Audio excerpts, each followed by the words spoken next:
Salam sejahtera untuk kita semua dan Assalamualaikum warahmatullahi wabarakatuh. Perkenalkan, saya Teguh Stidiani dari kelompok 3 Program Studi Kesehatan Masyarakat, Fakultas Kesehatan Masyarakat, Universitas Hasanuddin. Pada kesempatan kali ini, saya akan mengilustrasikan uji trigliserida. Selamat menyaksikan.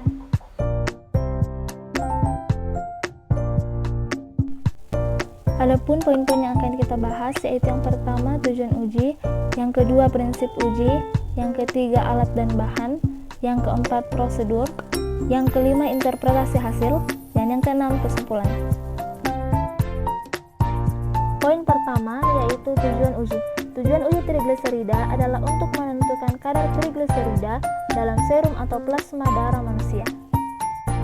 Poin berikut yaitu prinsip uji. Adapun prinsip uji dari uji trigliserida yaitu trigliserida diubah menjadi gliserol plus asam lemak dengan bantuan enzim lipase, kemudian gliserol plus ATP akan diubah menjadi gliserol 3-fosfat plus ADP dengan bantuan enzim gliserokinase. Kemudian gliserol 3-fosfat plus O2 akan diubah menjadi GPO dihidroksiaseton fosfat plus H2O dengan bantuan enzim gliserol 3-fosfat oksidase. Kemudian H2O plus amino antipirin plus 4-klorofenol akan diubah menjadi koinonim plus HCl plus 4H2O dengan bantuan enzim peroksidase. Poin selanjutnya yaitu alat dan bahan. Yang pertama alat. Alat-alat yang digunakan dalam uji trigliserida yaitu tabung reaksi, digunakan sebagai wadah untuk mereaksikan larutan. Yang kedua yaitu mikropipet 100 mikroliter, digunakan untuk memindahkan cairan atau larutan. Selanjutnya yaitu makropipet atau dispenser 1 ml, digunakan sebagai wadah pada saat proses inkubasi larutan. Selanjutnya yaitu penangas 37 derajat Celcius, digunakan untuk menaikkan suhu yang telah ditentukan yaitu 37 derajat Celcius pada saat proses inkubasi berlangsung. Selanjutnya yaitu semi-semisif photometer analyzer lambda 340, 334, dan 365 nanometer yang digunakan sebagai pengukur kadar trigliserida. Dan yang terakhir yaitu centrifuge yang digunakan untuk memisahkan plasma dan serum dari darah. Selanjutnya yaitu bahan. Adapun bahan-bahan yang digunakan dalam uji trigliserida yaitu yang pertama, serum atau plasma EDA. Serum atau plasma EDA digunakan sebagai sampel dalam menentukan kadar trigliserida. Yang kedua, reagen yaitu reagen RGT. Alasan digunakannya reagen RGT karena reagen RGT adalah reagen yang spesifik untuk pengukuran trigliserida pada serum. Poin selanjutnya yaitu prosedur. Adapun tahap-tahap dari uji trigliserida yaitu yang pertama tahap persiapan. Poin A, larutan kerja yang siap digunakan. Konsentrasi dalam larutan kerja adalah larutan penyangka pH 6,8 sebanyak 50 mmol, 4 klorofenol sebanyak 4,2 mmol, 4 amino antipirin sebanyak 0,35 mmol, ATP sebanyak 2 mmol, magnesium apartit sebanyak 40 mmol, gliserol kinase sebanyak lebih atau sama dengan 300 mikroliter, gliserol 3-fosfat oksidase lebih atau sama dengan 2000 mikroliter, peroksidase lebih atau sama dengan 500 mikroliter, dan lipases lebih atau sama dengan 9000 mikroliter. Poin B yaitu standar. Larutan gliserol dalam air setara 200 mg per diliter atau 2,26 mmol per liter yang siap digunakan. Poin C yaitu penyimpanan dan kestabilan. Komponen kit disimpan pada suhu 2-8 derajat Celcius akan tetap stabil sampai tanggal kadaluarsa yang tertera pada label. Perhidrasian tabung stabil 60 hari pada suhu 2-8 derajat Celcius dan 10 hari pada suhu ruang kurang lebih atau sama dengan 25 derajat Celcius ketika terlindung dari sinar matahari. Poin D yaitu sampel.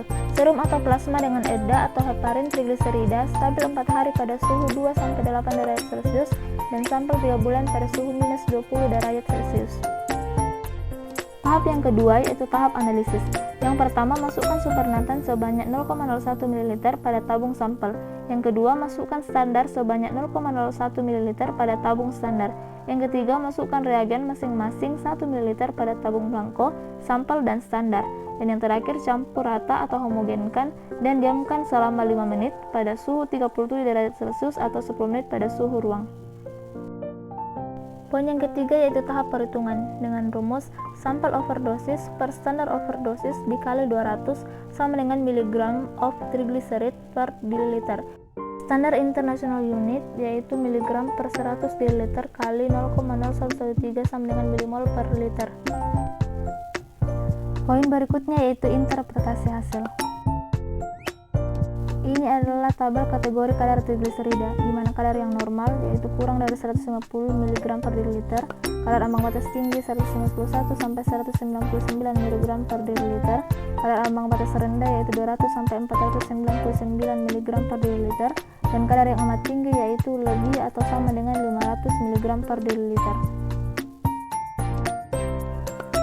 Faktor pemicu terjadinya penurunan trigliserida yaitu kurang mengonsumsi makanan yang manis, memilih sumber lemak yang baik yang mengandung lemak tidak jenuh seperti lemak dari ikan, alpukat, susu rendah lemak, daging ayam tanpa kulit, serta daging merah seperti daging sapi dan daging kambing. Sedangkan faktor yang bisa memicu peningkatan kadar trigliserida yaitu stres psikologis yang berkepanjangan, gaya hidup, kelebihan berat badan, kurangnya berolahraga, dan beberapa gangguan genetik. Tingginya kadar trigliserida darah disebut hipertrigliseridemia. Tingginya kadar trigliserida dalam darah dapat berisiko menyebabkan penyakit jantung dan pembuluh darah, yaitu pada pria sebanyak 13% dan pada wanita sebanyak 37%. Trigliserida yang tinggi dapat diatasi dengan cara mengatur asupan.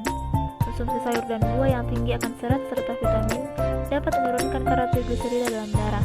Jenis buah tersebut salah satunya adalah bengkuang. Yang terakhir yaitu kesimpulan. Trigliserida adalah penyimpanan lipid yang utama di dalam jaringan adipose. Setelah terjadi hidrolisis oleh enzim lipase yang sensitif hormon, bentuk lipid ini akan terlepas menjadi asam lemak bebas dan gliserol.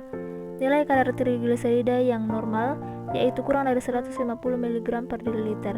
Untuk menormalkan nilai kadar trigliserida yang tinggi dapat diatasi dengan mengatur asupan makanan. Nah, demikianlah ilustrasi uji penentuan trigliserida. Semoga bermanfaat. Terima kasih dan God bless you.